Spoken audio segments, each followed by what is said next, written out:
नमस्कार। आज मैं आपके समक्ष ठाठ के बारे में चर्चा करूंगा। जैसा कि प्यारे विद्यार्थियों, आपने पहले देखा, हमने संगीत की बात की, संगीत क्या है, इसके महत्व की बात की मानव जीवन में। नाद की बात की, नाद से श्रुति उत्पन्न हुई, श्रुति से स्वर आए, स्वर से सप्तक की उत्पत्ति हुई। तो सप्तक यानी एक सप्तक में 7 स्वरों का समूह, 7 स्वरों का समूह सप्तक है। अब जब हम ठाठ की बात करते हैं, सप्तक से ठाठ की उत्पत्ति हुई। 7 स्वरों का क्रमानुसार समूह, 7 स्वरों का क्रमानुसार समूह, नियमानुसार एवं क्रमानुसार समूह, जिसमें अनेक राग उत्पन्न करने की शक्ति होती है, वह ठाठ कहलाती है। मैं फिर से दोहराता हूँ, 7 स्वरों का नियमानुसार एवं क्रमानुसार समूह, जिसमें अनेक राग उत्पन्न करने की शक्ति हो, वह ठाठ कहलाता है। तो हमने क्या देखा? अब हम यदि ठाठ के नियमों की बात करेंगे, ठाठ के नियमों की बात में भी यही करेंगे कि ठाठ में 7 स्वर होने जरूरी है। लेकिन उससे पहले मैं आपको एक चीज और बता दूं, ठाठ को मेल भी कहा जाता है। ठाठ को मेल भी कहा जाता है। हमारे जो कर्नाटकी संगीत पद्धति के, दक्षिणी भारतीय संगीत पद्धति के एक विद्वान हुए हैं, पंडित वेंकटमखी, उन्होंने अपने ग्रंथ चतुर्दंडी प्रकाशिका में 72 मेलों की चर्चा की है, 72 मेलों का उल्लेख किया। तो उन 72 मेलों में से उन्होंने, जो दक्षिण भारतीय संगीतज्ञों ने 32 मुख्य मेल छांट लिए और उनमें से भी 19 मेलों को प्रचलित किया और उन्हें संस्थान नाम की संज्ञा दी। अब हमारे हिंदुस्तानी संगीत पद्धति में 10 ठाठ प्रचलित हैं। इसके बारे में हम आगे देखेंगे। तो मेरा यह मानना है, हम शिक्षकों को भी, वैसे शिक्षक कोई भी नहीं होता, संगीत में विद्यार्थी ही है, मैं भी सीख रहा हूँ, ताउम्र सीखता रहूँगा। तो हम सभी को, जो स्कूलों कॉलेजों में पढ़ाते हैं और जो पढ़ रहे हैं, या अन्य भी जो संगीत से जुड़े, सभी को इन 72 मेलों की पूरी जानकारी होनी चाहिए, मेरा ऐसा मानना है। क्योंकि ठाठ कोई भी हिंदुस्तानी संगीत पद्धति का ऐसा राग नहीं है जो इन 72 मेलों के अंतर्गत ना आए। तो खैर, अब हम बात करेंगे, क्यों मेल क्यों कहा इसको? क्योंकि मेल का अर्थ क्या है? मिलन। जो उन्होंने क्या किया था कि पंडित वेंकटमखी ने गणित के आधार पर इसका जो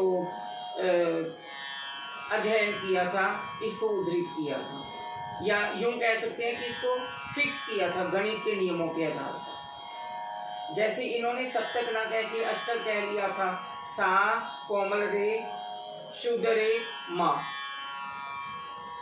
सारे गामा मान लिए ना, और उधर से पाधा नीसा मान लिए, पा कोमल धा शुद्ध धा सा। तो इसको क्या कहा? शुद्ध अपना मेल कहा, जिसे मुखारी की संज्ञा दी। तो खैर, वो ज़्यादा एक डीप स्टडी हो जाएगी, हम टॉपिक से अलग हो जाएंगे।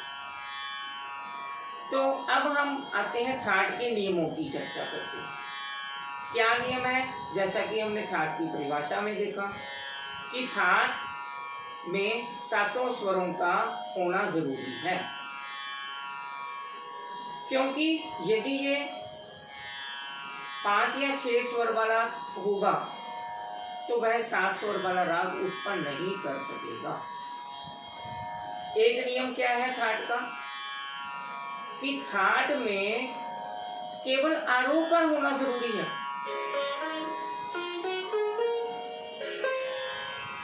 सारे गा मा पा धा नी, आरोह अवरोह दोनों राग में होते हैं। अब क्या है तीसरा नियम, ठाट में रंजकता की आवश्यकता नहीं होती। रंजकता तो राग में है, ठाट तो सिर्फ सिंपल एक अब ये हम राग में कर सकते हैं, लेकिन ठाट में तो सीधे हमने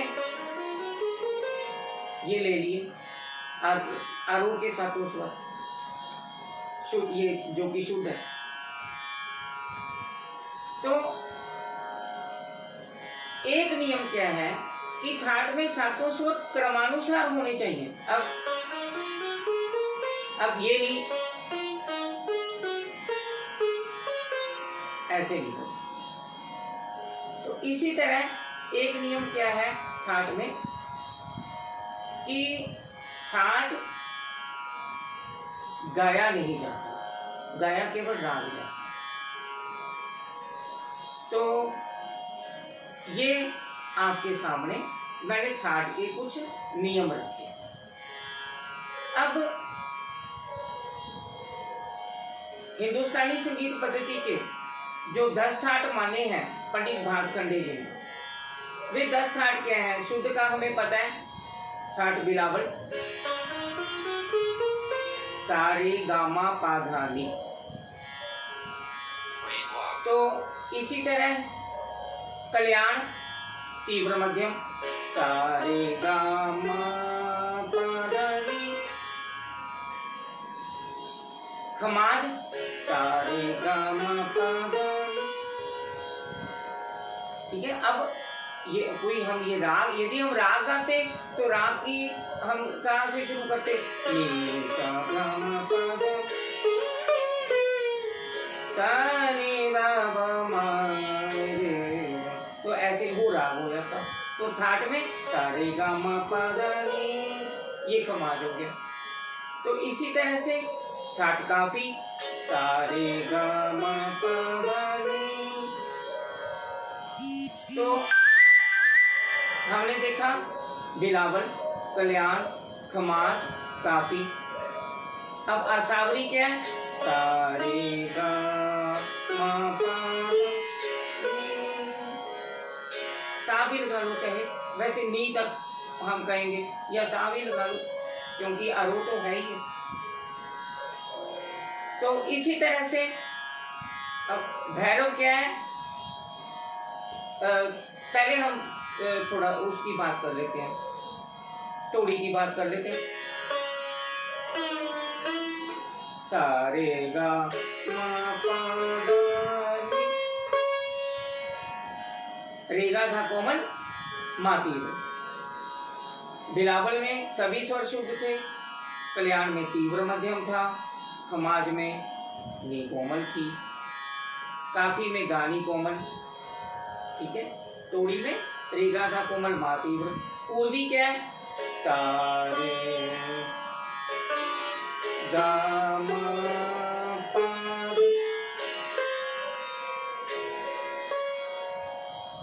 रे धा कोमल मा तीव्र। तोड़ी रेगा धा कोमल मा तीव्र, सारे गा मा पा धा नी।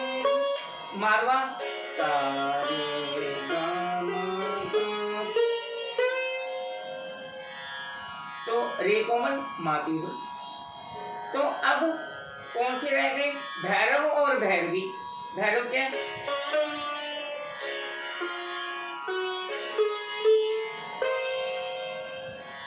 रेधा कोमल। भैरवी क्या है? रेगा धानी कोमल।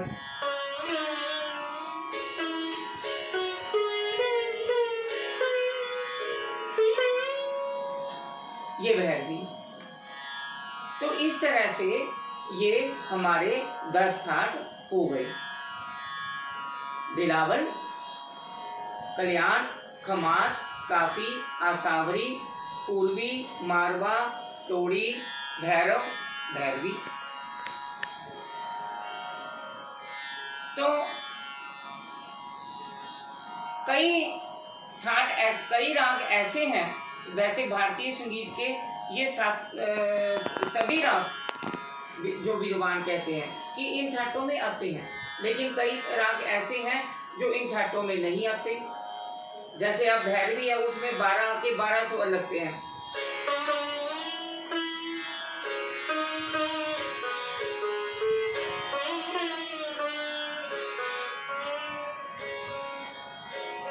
अब कितने स्वर रखे होंगे? तो इनका कोई अभी तक सर्वमान्य हल नहीं निकल सका है। विद्वानों ने काफी इस पे विचार विमर्श किया है। इसी तरह से पीलू है, और भी अनेक राग ऐसे हैं। तो हम सभी को कोशिश करनी चाहिए कि हम पंडित वेंकटमखी के इन 72 ठाटों की चर्चा करें, तभी हमारा जो है हम इस चीज़ का संपूर्णता से, स्पष्टता से अध्ययन कर सकेंगे। इस वीडियो को यदि हो सके तो लाइक ज़रूर करें, चैनल सब्सक्राइब करें, मेरी गुजारिश है। और ज़्यादा से ज़्यादा विद्यार्थियों को या और लोगों तक इसको शेयर करें, ताकि सभी को ज़्यादा से ज़्यादा संगीत जगत को इसका फ़ायदा हो सके। तो बहुत शुक्रिया। अगला वीडियो लेके हम कुछ देर बाद फिर मिलते हैं।